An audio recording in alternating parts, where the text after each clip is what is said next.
संख्या मालिका स्पर्धा परीक्षेमध्ये येणारा प्रश्न आहे. खालील संख्यामाला चढत्या क्रमाने लावल्यास दुसऱ्या क्रमांकावर कोणती संख्या येईल?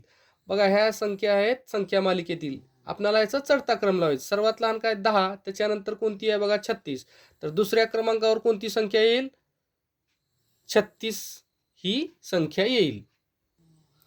दुसरा प्रश्न बघा, वरील संख्यामालेतील सर्वात मोठ्या संख्येतील अंकांची अदलाबदल केल्यास तयार होणारी नवीन संख्या कितीने लहान असेल?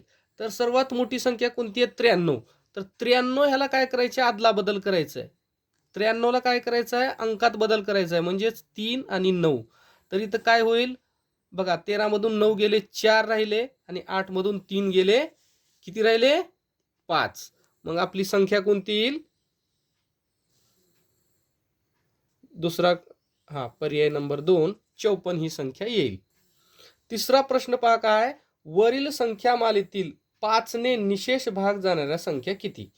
तर 5 ने निशेष भाग जाणाऱ्या संख्या काही एक तर शेवटी 0 असला पाहिजे एकक स्थानी, किंवा 5. मग इथं काय 10 आणि 45 ह्या दोन संख्या काय आहेत? 5 ने निशेष भाग जाणाऱ्या संख्या आहेत. किती येतील मग संख्या? संख्या मालिकेतील 2 संख्या येतील. चौथा आणि महत्वाचा प्रश्न बघा, वरील संख्या मालेतील समसंख्या आणि विषम संख्या यांच्या बेरजेतील फरक कितीचा आहे? बघा, कितीचा फरक येईल? समसंख्यांची बेरीज काय येईल बघा, 6 आणि 2 8, आणि इकडे 10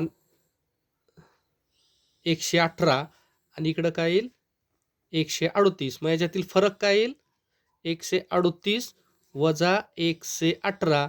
तर इथं 0 2 0 म्हणजे 20चा फरक येईल. तर आपला इथं पर्याय क्रमांक 1 हे आपलं उत्तर असेल.